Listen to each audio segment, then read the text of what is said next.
High guys, welcome back to my channel পাপিয়াকে দুনিয়া। সবাইকে স্বাগতম। রোজগারের মতন আজকেও রিমির বাড়িতে চলে এসেছি। রিমি লাইভ করছে বলে আমি ঘরে বসেছি। তো কিছু কিছু লোক বলছে, আমি ভিডিওতে দেখলাম যে রিমি প্রীতমকে যাতে এক থাকতে। তো আমরাও তো প্রত্যেকেই চাই রিমি প্রীতম এক থাকুক। আমরা এর জন্য প্রাণ লড়িয়ে দিচ্ছি, ওদের জন্য জীবন পাত করছি যেন ওরাই একসাথে থাকুক। তো কেন, আমরা তো চাই সবাই ওরা একসাথে থাকুক, ওদের ওই 4 জন ফ্যামিলিকে নিয়ে রিমি সুন্দর সংসার করুক। তো এইখানে কিছু কিছু লোক এই যে উল্টাপাল্টা যে কথাগুলো বলছে, আমরা পাশে থেকে কি কখনই চাইবো যে রিমির ক্ষতি হয়ে যাক? আমরা তো রিমির জন্য রিমিকে সাইডে ডেকে রিমির মা, রিমির বাবা সবাই জিজ্ঞাসা করতে পারে যে আমরা 3 বেলা 2 বেলা আসছি প্রত্যেকটা দিন যাতে রিমি ভালো থাকে বলে।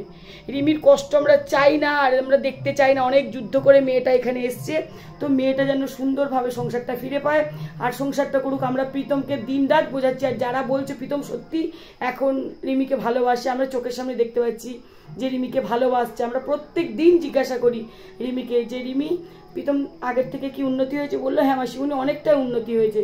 তো আমরাও চাই যেন প্রীতম একদম মন থেকে হৃদয় থেকে রিমিকেই ভালোবাসুক, রিমিকে নিয়ে নতুন করে সংসার করুক। বাবা মা রিমি প্রীতম একসাথে সবাই মিলে ভালো থাকুক, এটা আমরা দেখতে চাই। আর এটা দেখার জন্য আমরা প্রত্যেকটা দিন আসি, প্রত্যেক দিন আমরা ওর মাকে, ওর বাবাকে, প্রীতমকে প্রত্যেক দিন বলি। আমি, আমার বোন সবাই মিলে, আর আমার সেজ বোনকেও দেখি যে সত্যি ওকে খুবই ভালোবাসে, প্রচুর ভালোবাসে। এখন মানে ওকে খাইয়ে দেয়, ও দেরিতে উঠলেও কিছু বলে না। আমি বলি যে ও সন্তানের মতনই ওকে ভালোবাসে, এবং দুজনা মিলে কাঁধে কাঁধ মিলিয়ে দেখি সারাদিন গল্প করে, ভালো লাগে দেখে, আমরা খুব খুশি হই। কিন্তু অনেকে প্রশ্ন করছে রিমি হয়তো মানে খারাপ থাকে, কষ্টে থাকে, ওই একই নাইটি পরে থাকে বা ভালো রাখে না। আমি রিমিকে বলি রেগুলার, রিমি কেন তুই সাজিস না, তোর মনে কি কষ্ট আছে? বললো না। বললো একটু অশান্তির জন্য একটু মনটা খারাপ লাগে। কিন্তু আমি না, প্রীতম কি কোনো অশান্তি করে? বললো না, আমি আমার দিক থেকে খুব ভালো আছি। আমার শ্বশুর শাশুড়ি বা আমার বর আমাকে সত্যি ভালোবাসে। আমি পার্সোনাল ডেকে রিমিকে বলেছি, রিমি সত্যি করে বল যে সত্যি তোকে কি ওরা ভালোবাসে কি ভালোবাসে না? তার যদি না ভালোবাসে তুই আমাকে বল, আমি ওদেরকে বলবো। তুই ভয় পাবি না, তুই সরাসরি তুই আমাকে বলবি।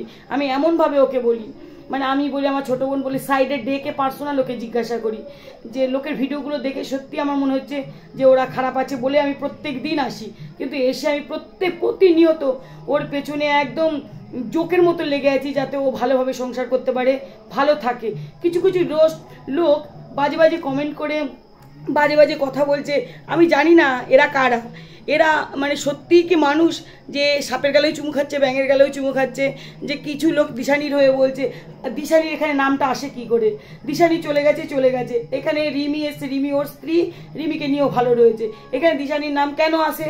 আর দিশানিকে নিয়ে মানে বাজে বাজে কমেন্ট করছে, বা এই লাইফে এ আসছে ও আসছে এসে বলছে কেন? ওদেরকে মানে প্রত্যেকে একটাই কথা যে না, ওরা দুজনা ভালো থাকুক, ওরা ফ্যামিলিতে নিয়ে চারজনাকে নিয়ে ওরা নিজেরা সুখী থাকুক, নিজেদের মতন করে বাঁচুক। এখানে আদার্স তৃতীয় ব্যক্তি আসবে কেন? কিসের জন্য আসবে? তৃতীয় ব্যক্তির কি আছে এখানে? মানে ওকে একটা পেছনে একটা ফেলে আসা দিনগুলোর কথা ভেবে ওকে সামনে এনে বারবার খাড়া করছে। এতে দুটো ছেলে মেয়ের জীবনে মানে আরো কষ্ট নেমে আসছে। ওকে কেন টানবে? ওকে টানবে কেন? ওকে টানার হলে তো কত আগেই টানা যেত। ও রিমি চলে গেছিল, দিশানি এসেছিল বন্ধুর মতন, ভাই এখন ও চলে গেছে, ওকে বারবার এইখানে এদের সংসারে মাঝখানে আনছে কেন? ওদের এই সংসারে মাঝখানে এনে তো কোনো লাভ নেই ওর। তাহলে ওদেরকে ওদের মতন বাঁচতে দিক, ওদেরকে ওদের মতো থাকতে দিক, ওদেরকে ওদের মতন ভালোভাবে নতুন জীবনযাপন করতে দিক। তাহলে তো মেয়েটার একটু মনের মধ্যে আনন্দ থাকবে, উৎসাহ থাকবে যে আমার পরিবার আমাকে ভালোবাসে, আমার শ্বশুর শাশুড়ি বাবা মা সবাই ভালোবাসে। এই লোকেরা বাজে বাজে ভিডিওগুলো ছাড়ে, ওদের মন উত্তপ্ত করে তোলে, এতে ওদের বাড়ির মধ্যে একটা বিশৃঙ্খলা হয়ে যায়। কেন এই বাজে বাজে ভিডিওগুলো না ছেড়ে ওদেরকে ভালোবাসুক সবাই মিলে? ওদের একটাই কথা যে না, তোমরা নতুন করে বাঁচো, নতুন করে রিমিকে নিয়ে নতুন সংসার করো। এই কথাটা কেন সবাই বলে না?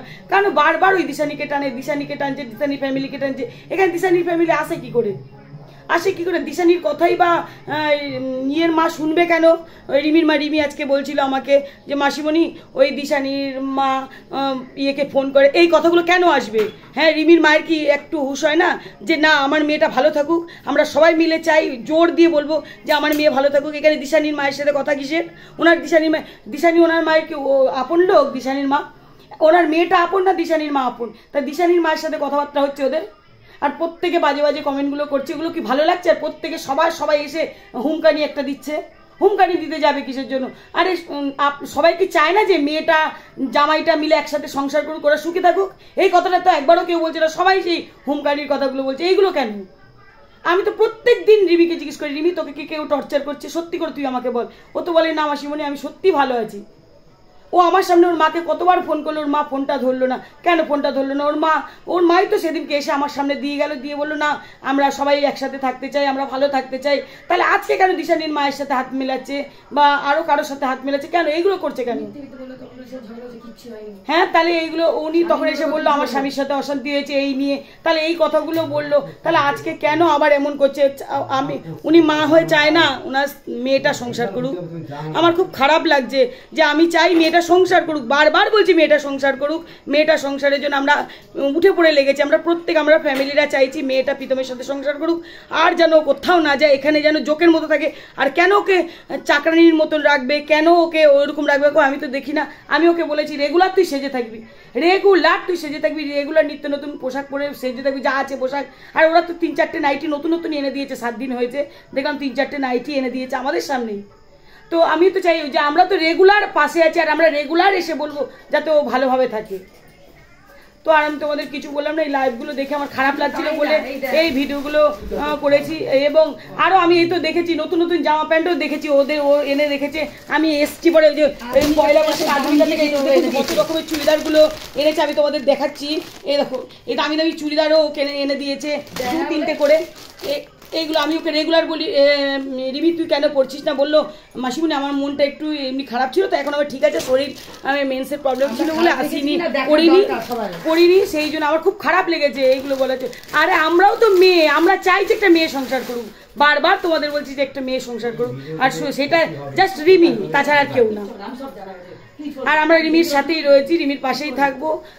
এবার প্রীতম তো বাচ্চা ছেলে, এবার সবাই তোমরা ওদেরকে উৎসাহ দাও, ভালোবাসো। আমার বোন এত খারাপ না গো, যত খারাপ তোমরা ভাবছো তত খারাপ না, ওরা এত খারাপ আমরা দেখিনি। তোমরা দূর থেকে দেখছো, তো তোমরা সামনে আসো, কথা বলো, দেখবে নিশ্চয়ই ভালো।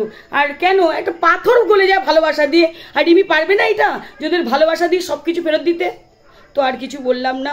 যদি ভিডিওটা ভালো লাগে তোমরা লাইক কমেন্ট শেয়ার করো। টাটা।